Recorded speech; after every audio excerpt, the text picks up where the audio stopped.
Greetings and bienvenue, midnight crew. Thank you for returning to this broadcast. And welcome to new viewers joining us for the first time. If you like a video, then feel free to subscribe. Chile. I'm in the Atacama Desert working in copper mines. I live in San Pedro on the weekend and go to the small village the company, La Escondida, built for workers during the week. Pretty good life, 10 out of 10 tourists come sometimes, good food, and I can travel to nearby touristics places on weekends. I'm in charge on monitoring some guys so they don't fuck things up, and if they fuck shit up I fix it. So, on Wednesday I got a call from the boss of my boss. He had a high rank in the company. Tells me to pick my things up and leave ASAP and tell the guys that I watch to do the same. Ask him if there was an accident, a chemical spill or a gas leak. He tells me to get out, he will tell me later. Okay, start calling each one and tell him what to do. They ask questions, I tell them that I don't know and probably the boss is giving us the week free. This one guy, Francisco, doesn't answer the phone. He is probably drunk or something. After 1 hour of trying to call him I decided to go there, probably because he is injured from the possible chemical spill or gas leak. Go to his house. No answer. Probably someone else called him and told him to leave. Call the boss of my boss. Tell him about Francisco. He doesn't care about him and yells at me for still being there. Okay, I'll leave. Suddenly 2 soldiers started looking at my car.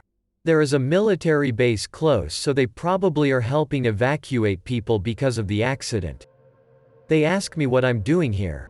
Tell them about the whole situation and that I'm leaving now. They tell me I can't leave right now. Ask why. They don't say anything specific, just that I can't go there. What I'm supposed to do now? Keep asking questions about what I should do and why I can't leave. They detain me. Holy shit, what.x. They put me in the military truck and started driving. Ask them where are they taking me. They say to a nearby police station.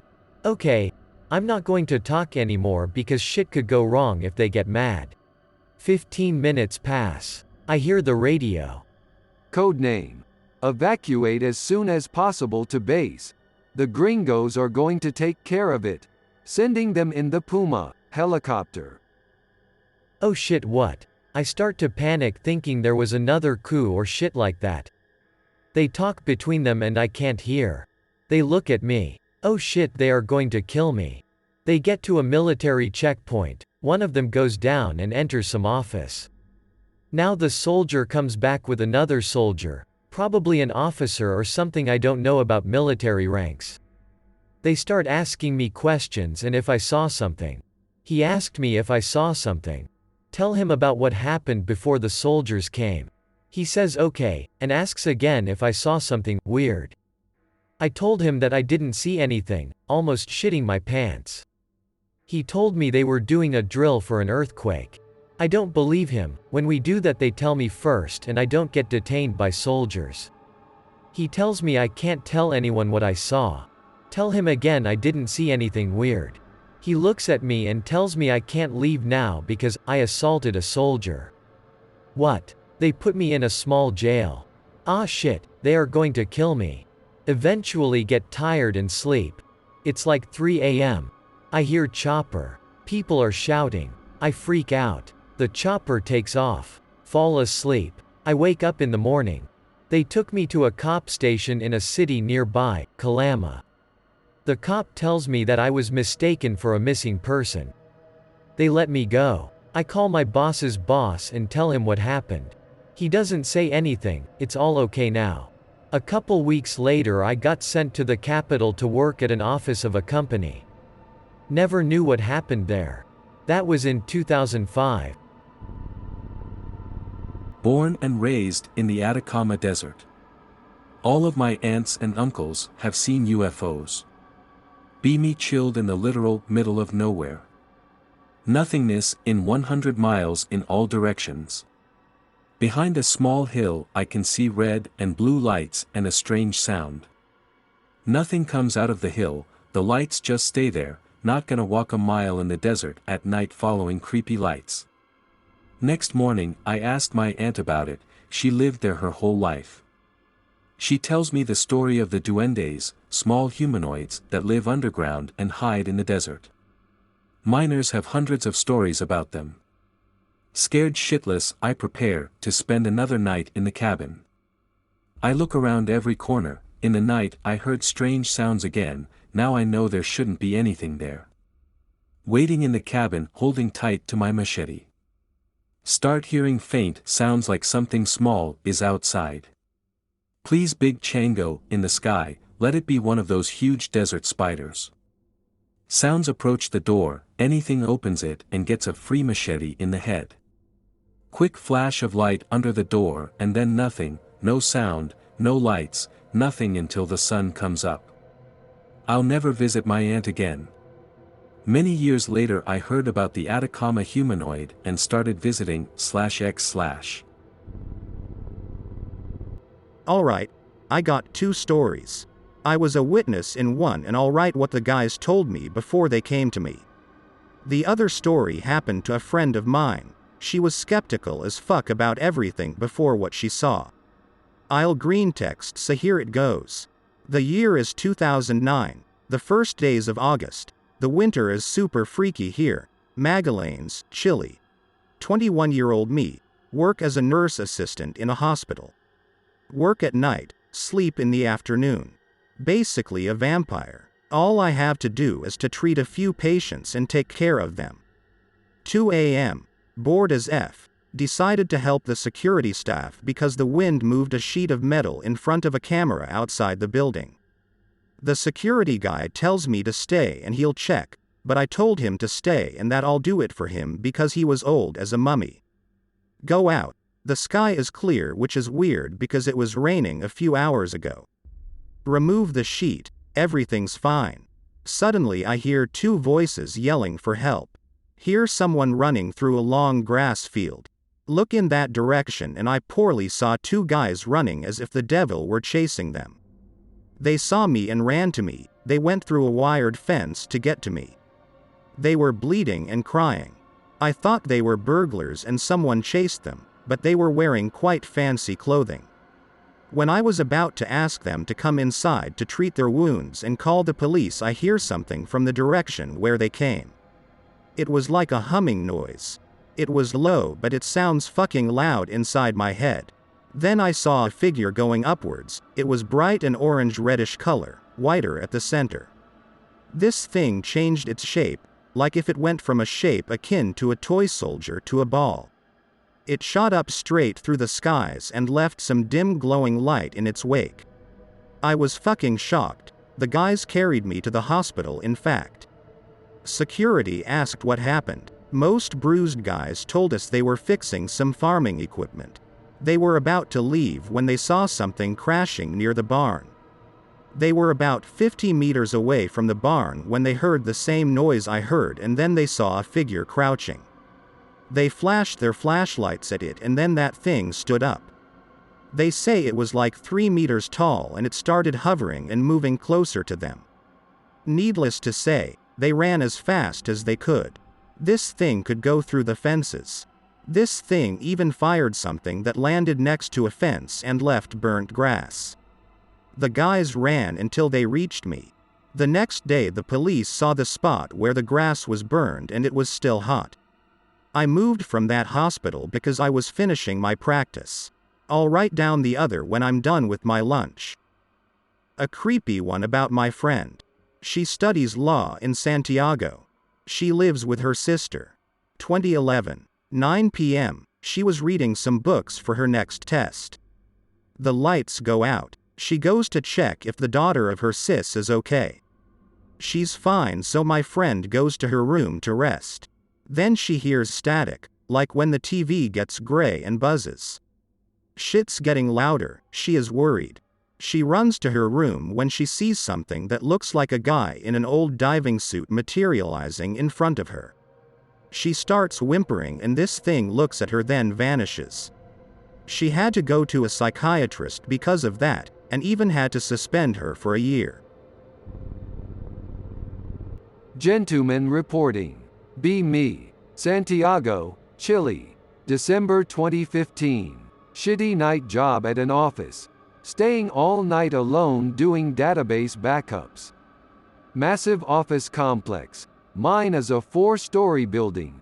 Over 1,000 employees during the day. It's on the rich side of town, literally up the Andes Mountains. 3 a.m. Time for my break. That was basically going down to an empty dining hall on the first floor. I worked on the third one, heating up my food in a microwave and eating it wherever I pleased. I heat up my food and take it to a small open area in the middle of the building. There's benches and trees and whatnot. Has a nice view of the building, including the windows on my floor and the one above. Proceed to eat my tendies and fuck around on my 3DS. Casually look up at my window. Huge fucking shadow on the rooftop. Animal-like, moves slightly. Holy fucking shit. JPEG. I'm paralyzed for like 3 minutes, considering my alternatives. Eventually I convince myself it's some garbage blown by wind or whatever. Go back to my desk. Some minutes pass. Extremely fucking loud thud from upstairs. Like a fucking hippo dropping from the sky. Heavy steps follow. Then complete silence. Immediately call complex security night shift, which is one guy, on another building inside the complex. Hi Octavio, I just heard something like a bomb going off on the 3rd floor. Okay Anon, stay at your desk, I'll check it out. I can hear him on the elevator going up. A few minutes pass. Then he heads back down to my floor. Hi Anon, I found nothing. What was the noise exactly? I describe it to him. That was probably some cats fighting or hunting. Dude, that was a fucking tiger-sized cat then. We share a laugh, he leaves. I forget about it. Skip forward an hour. The fucking largest gray figure you can imagine drops outside the window going down really fast. Fuck this shit. Head downstairs filled with both fear and anger. Take a look outside the yard I was having lunch at. Motherfucking Mothman. Huge motherfucking barn owl head. Feathery arms, 6 feet tall. Head back running.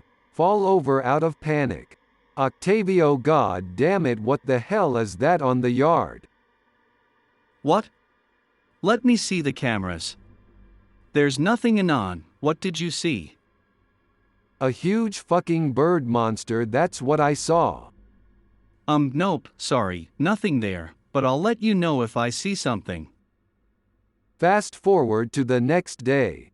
Every single security guard now mocks me relentlessly. It was a goddamn Andean Condor. Rooftop is just filling and wire ducts, not solid at all. That fucking bird probably just landed there and it shook the whole upper floor, then went down the yard flying. I find out since we're so high up the mountains this is basically a regular occurrence. Octavio knew all along what it was but decided to amuse himself through my fear instead of explaining right away. Fucking security guards, man. Never trust them. Still goes to show how far the human imagination can go when you're in panic. To me it looked exactly like Mothman in that moment. Was not expecting such a massive bird to even exist anyway. My dad was raised in a rural area in Linares, Chile. He always get goosebumps when he tell me the story about El Alamo Guacho, the lonely poplar. The Alamo Guacho was a tree in the middle of nothing. That tree didn't have any leaves, so it was spooky as shit, as he told me. Every day when he came back of school, he made his way to his house avoiding the Alamo Guacho. It was near to his house. One day he walked at night because he was playing soccer with his friends. He can't even see his way home, the night was dark and full of terrors. Suddenly he saw 2 red dots in the middle of nothing. There's another myth about hidden treasures that have strange lights above to help people find them. My dad approaches the red dots. He notices that he's in front of the Alamo Guacho. He hears a growl. The red dots were the eyes of something like a dog but 2 times bigger. Nope. My dad ran back to his house. Can't stop hearing the roar every step closer to him. Now he went to his house. Tell his grandpa about this and the Alamo Guacho. His grandpa freaks out. Tell my father that some people were saying that the devil could appear behind that tree. He never returned home late. Some people in the rural areas identify the devil as Satan itself. It's pretty weird, and I can tell you that people in rural areas have been very Catholic for a long time. I live in Aysen, Chile. Don't know if this shit happens somewhere else, but this looks like part of our history. Here I go. Sorry for my English. I've never been a believer in paranormal shit. I don't believe in ghosts, but this shit is weird. My brother works outside the region in some fish farming base. Other people from other nearby regions work there as well. He works 7 days, comes back for 7 days, then goes again, and so on. Thing is, he has made friends from other parts, and here it gets weird. He told me once that he was invited to one of his friends' houses. Everything went normal, talking stuff and all, and then suddenly the matter appeared. Witchery. The son of his friend, who invited him, started to talk about witchcraft stories about her mother, like for example one day she asked his father for some money, he refused, and then she made like a witch trick to make his cow herd walk the forest until they were lost. She told about his father saying sorry to her and spending the entire day searching for the cows lost in the forest. Then my brother noticed that she didn't want to keep talking anymore. Like ending the subject. Sometime later that day, when they were somewhere visiting places, my brother's friend and his sister and his wife, explained to him that the mom didn't want to keep going because of his presence. My brother is like me, no god or ghost. Not a believer of supernatural shit, and the mom noticed this. They also told my brother about a cousin they had, a very weird girl. One day they said she was visiting and the mom didn't like it a bit. I bet she's a witch like her mother, she said. So she was determined to check if that was true. They told my brother that day she was visiting. The mom put in a deliberate way a scissors below one of the chairs and told his son and wife and sister to sit down but leave that chair to the cousin. She did sit down, but after a while talking, they all noticed that she started to sweat and look nervous, like not being comfortable. Then the mom just took the scissors from below the chair, and was convinced of this.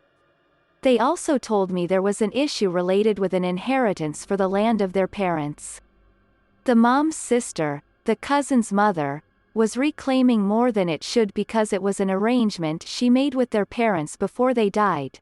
The mom lived in the city while the sister lived with their parents. This was several years ago. Turns out that the mom died some months ago, and doctors couldn't identify the cause. In the autopsy they said all her guts were dry. My brother's friend and all the family were blaming the sister for doing some witchery trick over her, but couldn't prove it. But they cut relationships with the mom's sister completely. Don't know how it ended about the inheritance. I might ask my brother when he arrives. Communications are kinda shitty depending on climate, but it should be fine as it's summer here. Another story I was told was about goblins. I had a friend from elementary school.